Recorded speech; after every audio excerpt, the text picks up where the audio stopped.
प्रधान न्यायाधीश जबरासँग संविधान र स्वतन्त्र न्यायपालिकाले अपेक्षा गरेका कुनै पनि गुण र विशेषताहरू बाँकी नरहेको नेपाल बार एसोसिएसनको आरोप। संवैधानिक आचरण र कार्यक्षमतामा समेत प्रश्न। एमालेको 10औं महाधिवेशन नजिकिएसँगै नेताहरूको व्यस्तता बढ्दै मुख्य पदमा सर्वसम्मति नहुने संकेत। कंग्रेसको महाधिवेशन प्रतिनिधिमा युवाहरूको संख्या बढ्ने भएपछि नेतृत्वलाई चुनौती। एनआरएनए निर्वाचनमा परराष्ट्र मन्त्रालयको निरन्तर हस्तक्षेपपछि नेतृत्व छनौट प्रक्रिया अनिश्चित। आफूले चाहेको व्यक्तिलाई जिताउने खेलमा परराष्ट्र लागेको अध्यक्ष पन्तको आरोप। जर्मनीमा पछिल्लो 24 घण्टामा 30,000 भन्दा बढीलाई कोरोना संक्रमण। खोप अनिवार्य लगाउन सरकारले निर्देशन। र आइसिसी महिला टी20 विश्वकप क्रिकेटको ग्लोबल क्वालिफायरमा नेपाललाई सुरुमै धक्का। हङकङसँग 6 विकेटले पराजित।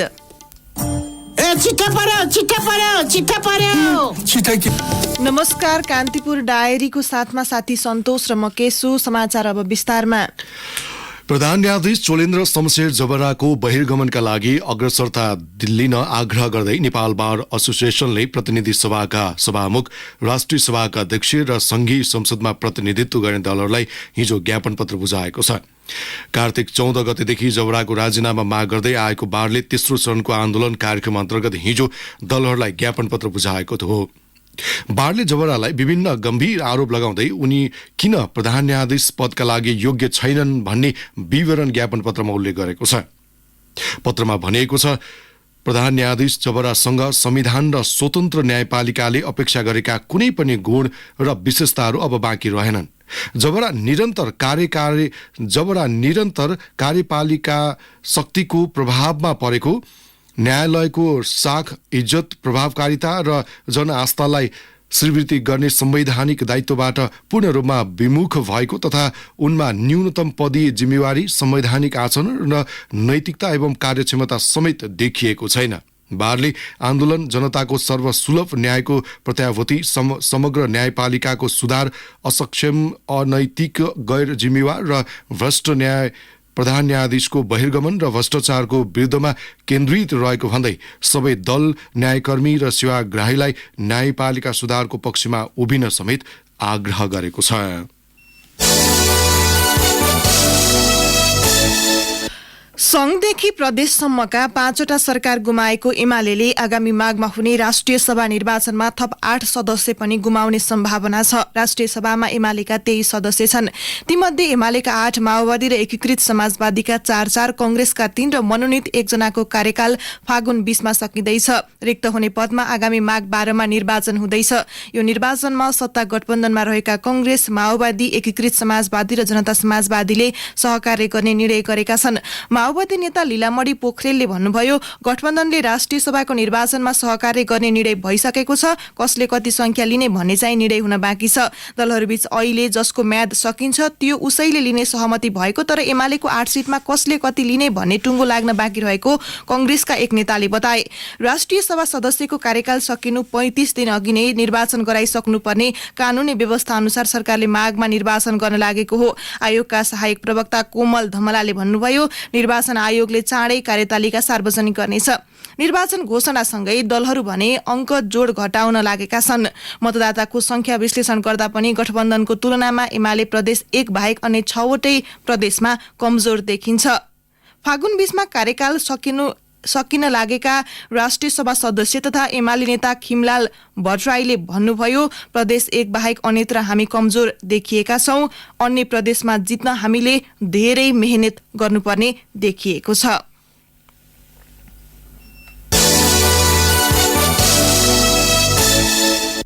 अब कान्तिपुर सविस्तार। कान्तिपुर सविस्तार। नेकपा एमालेको 10औं महाधिवेशन नजिकिएसँगै नेताहरूको व्यस्तता पनि बढेको छ। मुख्यतः उनीहरू आफ्नो पद सुरक्षित गर्ने धाउन्नमा छन्। पार्टीका उपाध्यक्ष भीम रावलले अध्यक्ष पदका लागि आफ्नो उम्मेदवारी घोषणा गरेपछि सर्वसहमत हुने विषयमा नेताहरू आफै सशंकित छन्। मुख्य पदमा नै सर्वसम्मति हुने अवस्था नदेखिएपछि निर्वाचनको परिणामका बारेमा विभिन्न आकलन हुन थालिसकेका छन्। गत महिना ललितपुरको गोदावरी विधान महाधिवेशनबाट पारित भएको विधान अनुसार अब एमालेको केन्द्रीय कमिटिमा 15 जना पदाधिकारी रहनेछन्। 9 महाधिवेशनबाट निर्वाचित 14 पदाधिकारी मध्ये 12 अहिले कायम छन्। एमालेमा अहिले 2 उपाध्यक्षहरू बाहिरिएपछि 12 पदाधिकारी कायम छन्। उपाध्यक्ष विद्यादेवी भण्डारी राष्ट्रपति बनेपछि र अध्यक्ष ओलीसँग असन्तुष्टि जनाउँदै उपाध्यक्ष वामदेव गौतमले एमाले छाडेका छन्। अहिले 3 जना उपाध्यक्ष, 1 जना महासचिव, 2 जना उपमहासचिव, 5 जना सचिव छन्। पदाधिकारी रहेकाहरू कम्तीमा सोही पदमा दोहोरिने चाहना र आकांक्षीहरूको संख्याका कारण सर्वसम्मत हुने सम्भावना कम भएको देखिन्छ। अहिले रहेको पद भन्दा माथिल्लो पदका लागि सबै पदाधिकारीले आकांक्षा देखाएका छन्। नेत्री बिन्दा पाण्डे आवश्यकता अनुसार आफ्नो उम्मेदवारी पर्ने बताउँछिन्। महिला सहभागितालाई कम्तीमा पनि पार्टीको हरेक तहमा 1/3 सुनिश्चित गर्नुपर्छ भन्ने हिसाबले लागिरहेका छौँ। हामी चाहिँ अलिकति छलफलमै छौँ। मेरो हकमा म आवश्यकता अनुसार कुनै पनि पदमा उम्मेदवारी दिन सक्छु, म उम्मेदवारी दिन्छु, तर कुन पद भन्ने चाहिँ हामी अहिले छलफलमै छौँ। त्यसले गर्दा अब अध्यक्ष र महासचिवमा चाहिँ मैले दिने मन बनाएको छैन। त्योभन्दा बाहेकमा आवश्यकता अनुसार उपमहासचिव अथवा सचिवमा मेरो उम्मेदवारी पर्न सक्छ। अब त्योभन्दा बाहेक उपाध्यक्षमै पनि समयले माग गर्यो भने चाहिँ हो, तर मेरो इच्छा चाहिँ नि अहिले उपाध्यक्षमा पनि गइहाल्ने चाहिँ छैन। प्यानलको प्रतिस्पर्धालाई रोक्ने र पदाधिकारीको संख्या नबढाउने व्यवस्था कायम राखेर अध्यक्ष ओलीलाई विधान महाधिवेशनका बेला प्रतिनिधिहरूले पदाधिकारीको संख्या बढाएर व्यवस्थापन गर्न सुझाव दिएका थिए। तर अध्यक्ष ओलीले धेरै पदाधिकारी हुँदा कमिटी भद्दा हुने भन्दै सहमति जनाएनन्। ओलीकै धारणालाई विधान महाधिवेशनको हलले अनुमोदन गरेको थियो। पार्टीका सचिव भीम आचार्य पार्टी अप्ठ्यारो अवस्थाबाट गुज्रिएकाले नेताहरू आफैले बुझेर उम्मेदवारी दिनुपर्ने धारणा राख्छन्। पार्टीको आवश्यकता, देशको आवश्यकता, इमिडिएट हामी स्थानीय चुनावमा जाँदैछौँ, फेरि प्रदेश र प्रतिनिधि सभाको चुनावमा जान्छौँ। नेकपा एमाले कमजोर हुने भनेको नेपालको वामपन्थी आन्दोलन, प्रगतिशील आन्दोलन, अग्रगामी आन्दोलन कमजोर हुने हो होइन, समाजवादतिरको यात्रा कमजोर हुने हो। त्यसो भएको हुनाले सहमतिका साथ जानुपर्छ। गत महिना पारित गरेको पार्टी विधान अनुसार अध्यक्ष, वरिष्ठ उपाध्यक्ष, महासचिव र उपमहासचिव 1-1, उपाध्यक्ष 4, सचिव 4 गरी महाधिवेशनले कुल 15 पदाधिकारी सहित 225 सदस्यीय केन्द्रीय कमिटी निर्वाचित हुनेछ। पार्टीका उपाध्यक्ष भीम रावलले अध्यक्षमा उम्मेदवारी घोषणा गरेसँगै सर्वसम्मत हुनेमा नेताहरू नै सशंकित छन्। पुनः नेत्री बिन्दा पाण्डे, अब अध्यक्षमै सर्वसम्मत नहुने खालको स्थिति बन्यो भने त्योभन्दा तल अरू पदमा त सर्वसम्मत हुने खालको स्थिति कति होला र भन्ने क्वेसन चाहिँ उठेको छ। सर्वसम्मत हुने भनेको सबैभन्दा राम्रो चाहिँ नि लोकतान्त्रिक प्रक्रिया हो भन्ने खालको कुरा त अब हामीले विगतमा नि भन्दै आएका छौँ, अहिले पनि हो, आउने दिनमा पनि हो। हरेक इच्छुक मापदण्ड पुगेको व्यक्तिको अधिकारको कुरा भएकोले त्यहाँ गइसके पछाडि नै पनि उम्मेदवारी पर्न सक्छ। त्यसो त एमालेको दल दर्ता सम्बन्धी कानूनले नै केन्द्रीय कमिटीमा 1/3 महिलाको सहभागिता हुनुपर्ने सुनिश्चित गरेको छ। पदाधिकारीको नेतृत्वमा भने सो व्यवस्था लागू हुने सम्भावना न्यून रहेको महिला नेत्रीहरू नै बताउँछन्। त्यसका लागि महिला आफै उम्मेदवारी दिन तयार हुनुपर्ने, निर्वाचनमा मताधिकार भएका प्रतिनिधिले पनि राज्यको माग, कानूनको व्यवस्था र स्थापित गरेका विषयलाई कार्यान्वयन गर्ने समझदारी र विवेक प्रयोग गर्नुपर्ने देखिन्छ। उपाध्यक्ष रावलले आफ्नो उम्मेदवारी पार्टीलाई विधि पद्धति र लोकतान्त्रिक तवरबाट सञ्चालन गर्नका लागि रहेको दावी गरेका छन्। नेकपा एमालेको नेतृत्व गर्दै यस पार्टीलाई सुदृढ र प्रभावकारी तुल्याउने, प्रतिस्पर्धाका सबै मोर्चाहरूमा पार्टीलाई सफल विजयी बनाउने तथा राष्ट्रिय राजनीतिको प्रमुख चालकको रूपमा अगाडि बढाउने दृढ अठोट गरेको छु। मैले विजय र पराजयको अर्थभन्दा आफ्ना धारणा र मान्यतालाई महत्त्व दिएको छु तथा कुनै व्यक्ति विशेषप्रति कुनै आग्रह राखेको छैन। पार्टी एकताका लागि 10 बुँदे सहमति गरिरहँदा पनि मैले देश, जनता र पार्टीको हितका लागि अवलम्बन गर्दै आएको विचारकै पक्ष पोषण गरेको हुँ। तिनलाई परित्याग गरेको छैन, कहीँ समर्पण गरेको छैन। यही विचार र मान्यता अनुरूप नै मैले आफ्नो उम्मेदवारीको घोषणा गरेको छु। एमालेको 10औं महाधिवेशनका लागि नेताहरूको दौडधुप निकै बाक्लिएको छ। अध्यक्ष ओलीको स्वीकृति विपरीत दावेदारी प्रस्तुत गर्दा केन्द्रीय कमिटीमै नपरिएला भन्ने चिन्ता नेताहरूमा छ। ओली पक्षका नेता 10 बुँदे पक्षधर र पूर्व माओवादी नेताहरूको आकांक्षा अनुसारको व्यवस्थापन भने निकै पेचिलो बन्ने देखिएको छ। महाधिवेशनमा सहभागी हुने प्रतिनिधि चयनमा सर्वसम्मति गर्न निर्देशन दिएका अध्यक्ष ओलीले पनि केन्द्रीय कमिटीमा त्यो प्रयास गर्ने रुचि देखाएका छैनन्। यसले पनि सबै पदमा सर्वसम्मतिको प्रयासलाई विफल तुल्याउने सम्भावना बढेको छ। रेडियो कान्तिपुरका लागि पार्वता चौधरी। कान्तिपुर सविस्तार।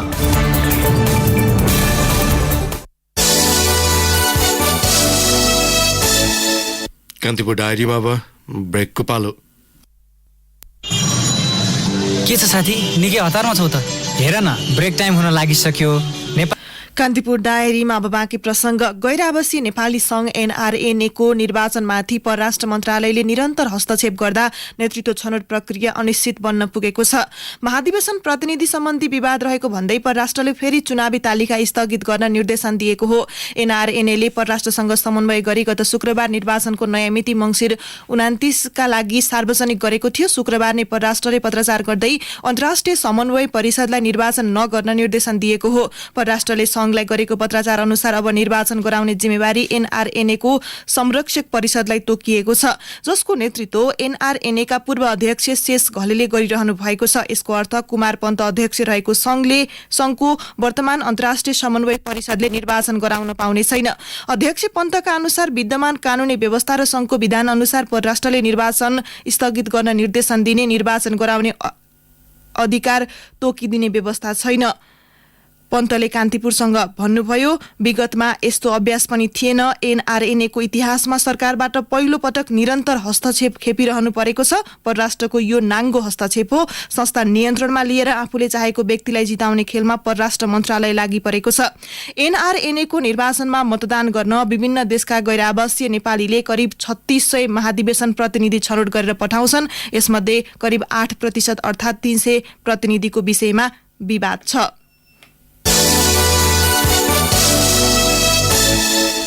कंग्रेसको महाधिवेशन प्रतिनिधिमा युवा संख्या बढ्ने भएपछि नेतृत्व लिन प्रतिस्पर्धा गरिरहेका पहिलो पुस्तालाई चुनौती थपिएको छ। क्रियाशील सदस्यता 100% बढाउँदा देशैभरबाट निर्वाचित भएर आउने महाधिवेशन प्रतिनिधिमा युवाको संख्या बढ्ने भएको हो। प्रतिनिधि सभा निर्वाचन क्षेत्रीय अधिवेशनबाट निर्वाचित हुने करिब 4200 प्रतिनिधिमा 60 देखि 65% युवा आउने अनुमान छ। 165 प्रतिनिधि सभा निर्वाचन क्षेत्र मध्ये हिजो भएको 125 क्षेत्रको अधिवेशनमा युवा उम्मेद्वारको संख्या उल्लेखनीय छ। निर्वाचन परिणाम आउन समय लाग्ने भए पनि युवा प्रतिनिधित्व 60 देखि 65% हाराहारीमा हुने अनुमान छ। क्रियाशील सदस्यताको विवादले ढिलो सुरु भएको प्रदेश 2 को 8 जिल्लाका 32 निर्वाचन क्षेत्रमा भने गाउँ र नगरपालिका तहकै अधिवेशन जारी छ। आगामी माघमा हुने राष्ट्रिय सभा निर्वाचनको 35 दिन अघि नै राजनीतिक दलका कार्य समिति अद्यावधि गर्नुपर्ने भएकाले कंग्रेसलाई तोकिएकै मितिमा केन्द्रीय महाधिवेशन र प्रदेश अधिवेशन गराउनु पर्ने बाध्यता छ। बेजिङमा नोभेम्बर 8 देखि 11 सम्म भएको चिनिया कम्युनिस्ट पार्टी सीपीसी को 19औं केन्द्रीय समितिको 6औं सत्रको जानकारी नेपाली सहित दक्षिण एसियाका कम्युनिस्ट पार्टीहरूलाई हिजो दिइएको छ। सो सत्रमा सीपीसी का महासचिव तथा चिनिया राष्ट्रपति सी जिनपिङको विचारधारा पारित गरिएको थियो। सी विचारधारालाई अर्को वर्ष हुने सीपीसी को 20औं महाधिवेशनबाट पारित गरिनेछ। सन् 1945 मा माओ सो तुङ र सन् 1981 मा देङ सियाओपिङ विचारधारा पारित गरे यता तेस्रो पटक सी विचारधारा लागू हुन लागेको हो। सीपीसी का विदेश विभाग प्रमुख सोङ ताओको नेतृत्वमा रहेको टोलीसँग नेपाल, भारत, बंगलादेश, श्रीलंका लगायत मुलुकका कम्युनिस्ट पार्टीका पदाधिकारीको सहभागिता रहेको थियो। नेपालबाट नेकपा एमाले, नेकपा माओवादी केन्द्र, नेकपा एकीकृत समाजवादी, नेपाल मजदुर किसान पार्टी, नेपाल कम्युनिस्ट पार्टी माले, राष्ट्रिय जनमोर्चा, नेत्र विक्रम चन्द नेतृत्वको नेपाल कम्युनिस्ट पार्टी लगायतको सहभागिता रहेको थियो। अन्तर्क्रियामा सोङ र सीपीसी का पदाधिकारीहरूले विस्तृत जानकारी दिएको नेकपा एकीकृत समाजवादीका विदेश विभाग सदस्य तथा परराष्ट्र मामिला जानकार मिलन तुलाधरले बताउनुभयो। अन्तर्क्रियामा उपराष्ट्रपति तथा माओवादी केन्द्रका पूर्व नेता नन्दबहादुर पुनले पनि सहभागिता जनाउनु भएको थियो।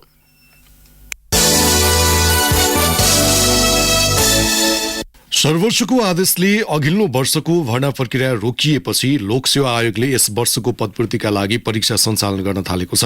समायोजनको नाममा जथाभावी भइरहेको पदस्थापन र सरुवा सम्बन्धी विवादलाई लिएर कर्मचारीहरूले दायर गरेको मुद्दामा सर्वोच्च अदालतले पदस्थापन, सरुवा तथा 2076-77 मा सुरु गरिएको नयाँ भर्ना समेत रोक्न आदेश दिएपछि 2 महिनादेखि पदपूर्ति रोकिएको थियो।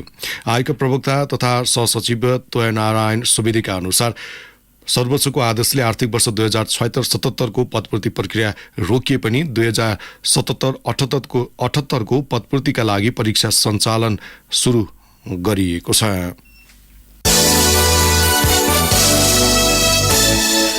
प्राकृतिक र हृदयघातका कारण मृत्यु भएका नेपाली श्रमिकको पोस्टमार्टमका लागि परिवारबाट सहमति चाहिने भए पनि त्यो लिन कठिन भएको कतार सरकारले जनाएको छ। कतार सरकारको समन्वयमा त्यहाँ स्थित अन्तर्राष्ट्रिय श्रम संगठन ILO द्वारा गत शुक्रबार सार्वजनिक तापको दबाव र व्यवसायजन्य घाइतेको विवरण र विश्लेषण सम्बन्धी विस्तृत अध्ययन प्रतिवेदनले मृतक श्रमिकको पोस्टमार्टमका लागि परिवारको सहमति लिनुपर्ने भए पनि लिन कठिन भएको उल्लेख छ। त्यस्तै पोस्टमार्टम नहुँदा श्रमिकको मृत्युको कारण नखुलेको र त्यसबाट परिवारजनले पाउने क्षतिपूर्ति सुनिश्चित हुन नसकेको समेत प्रतिवेदनले उजागर गरेको छ। प्रतिवेदनले त्यस्तो भने पनि मृतक नेपाली कामदारका परिवारले भने पोस्टमार्टमका लागि कतार सरकार न रोजगारदाता कम्पनी कसैले पनि सहमतिका लागि सम्पर्क नगरेको दावी गरेका छन्। मृत्यु भएका नेपाली श्रमिकको पोस्टमार्टम नहुँदा उनीहरूको मृत्युको कारण खुल्न सकेको छैन भने ती श्रमिकका परिवार क्षतिपूर्तिबाट समेत वञ्चित छन्।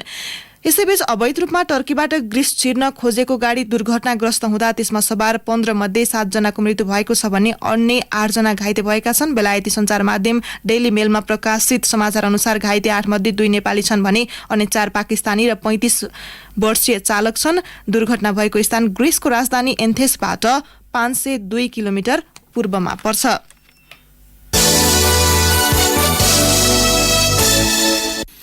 नेपाली चिया आयातमा रोक लगाउने भारतको तयारीले 3.5 अर्ब रुपैयाँको व्यापार गुम्ने जोखिम बढेको छ। नेपाली चियालाई प्रतिबन्ध लगाउन भारतले आयातकर्तामाथि विभिन्न अवरोध लगाउन थालेपछि नेपाली चियाको बजार गुम्ने खतरा बढेको हो। गत आर्थिक वर्षमा मात्रै 3 अर्ब 69 करोड रुपैयाँको चिया निर्यात भएको व्यापार तथा निकासी प्रबन्धन केन्द्रको तथ्याङ्क छ।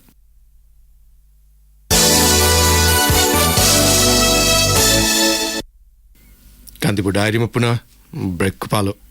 अब आर्थिक प्रसंग। आर्थिक वर्ष 2077-78 मा 576 ठेक्का अलपत्र परे। सड़क विभाग र मातहतका कार्यालयबाट व्यवस्थापन भएको ठेक्का प्रदेश सरकारलाई हस्तान्तरण गर्न ढिलाइ हुँदा ती ठेक्का अलपत्र परेका हुन्।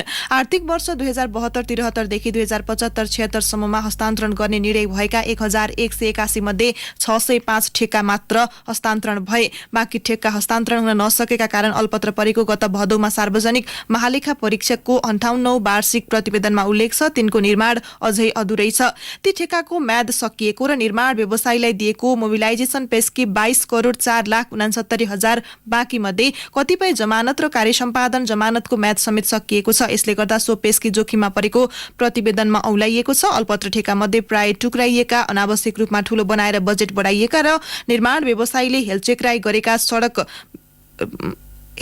गरेको रहेको सड़क विभाग स्रोतको भनाइ छ। तर यस्तो क्रम वर्षेनी बढिरहेको छ।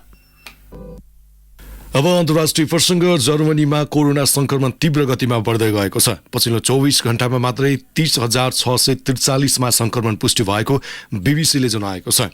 संक्रमण बढेसँगै जर्मनी सरकारले आफ्ना जनतालाई अनिवार्य खोप लगाउन निर्देशन दिएको छ।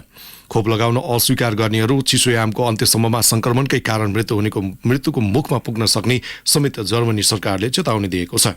जर्मनमा 68% जनताले पूर्ण मात्राको खोप लगाएका छन्। सो दर युरोपमै सबैभन्दा कम भएको जनाइएको छ। पछिल्लो समय फैलिएको कोरोनाको दैनिक संक्रमण दर हालसम्मकै उच्च भएको भन्दै विकराल अवस्था आउन सक्ने चेतावनी समेत दिएको छ।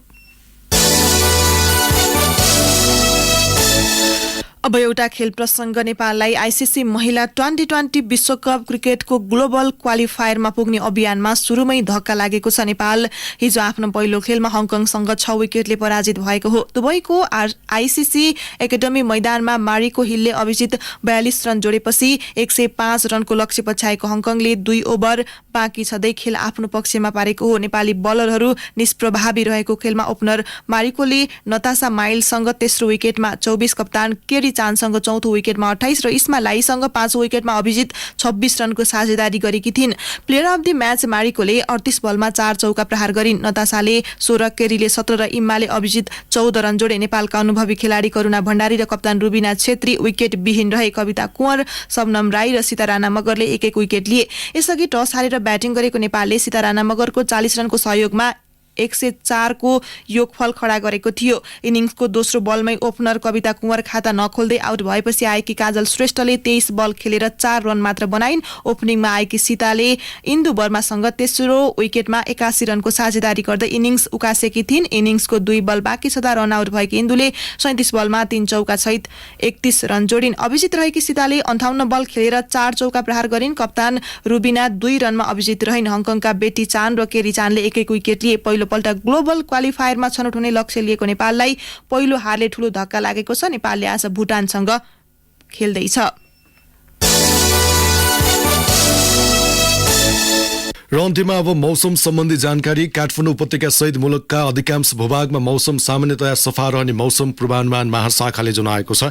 बागमती, गण्डकी, लुम्बिनी र प्रदेश 1 का पहाडी भूभागमा आंशिक बदली रहने, उच्च पहाडी तथा हिमाली भूभागका 1-2 स्थानमा हल्का हिमपातको सम्भावना रहेको छ। केही बेर अघि 10 डिग्री सेल्सियस मापन गरेको काठमाडौँ उपत्यकाको अधिकतम तापक्रम आज 20 डिग्री सेल्सियससम्म पुग्नेछ।